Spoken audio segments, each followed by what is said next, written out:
وەک دەردەکەوێت ئیتمار بن غەفیری وەزیری یاساییی نەتەوەیی سوورە لەسەر بەرپاکردنی ڕاپەڕینێکی دیکە بە ناوی خۆیەوە.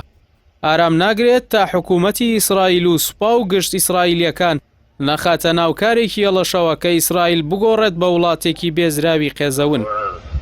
ئەمە ئەو بۆچوونەیە کە سیفی بارێڵی نووسەری ڕۆژنامەی هائارێت سڕای دەگەێنێت. هۆشداری دەدات کە بن غەفیر بەرپرسیار دەبێت لە ڕووخاندنی دەسەڵاتی فەڵەستینی و بە تەواوی ئیسرائیل دەخاتە سەر ئاڕاستەی ڕووبەڕووبوونەوەی ئەو وڵاتە عەرەبیانەی کە ئاشتیان لەگەڵ داواژۆ کردووە. ئەوە سەرەڕای ویلایەتە یەکگرتووەکان و وڵاتانی خۆراوە بەگشتی کە چیتر ناتوانن بەرگری لە هەموو شتێک بکەن. بارێڵ دەڵێت بن غەفیر بۆ خۆی بەرپرسە لە ڕاپەڕینی ئایاری 2021 کە شارەکانی ناو پشتێنەی سەوزیشی گرتەوە کە ساڵانێکە عەرەب و جوولەکە پێکەوە تیایدا دەژین. ئەمەژە بەوە دەدات بزیسکەی یەکەمی ئەو ڕاپەڕینە ئەو ناڕەزایەتیان نەبوو کە کۆمەڵی لا هاڤای ڕاستڕەوی پەرگیر لە دەروازەی دیمەشق ئەنجامیاندا. دواتر گوێزرایەوە بۆ گەڕەکی شێخ جەڕاح. ئەوە تا ئێستا بن غەفیر لەگەڵ چالاکانی ئەو کۆمەڵایەدا بە شارەکاندا دەسوڕێتەوە. نووسەرەکەی هائارێت بڕوای وایە ئەوەی ڕوودەدات زیاترە لە تاقیکردنەوەی هاوسەنگی لە نێوان وەزیر و سەرکردەکانیدا. لە ڕاستیدا بن غەفیر سەرۆک وەزیرانی ئیسرائیل بنیامین ناتانیاهۆی کردووەتە بووکەڵە و بەکاری دەێنێت.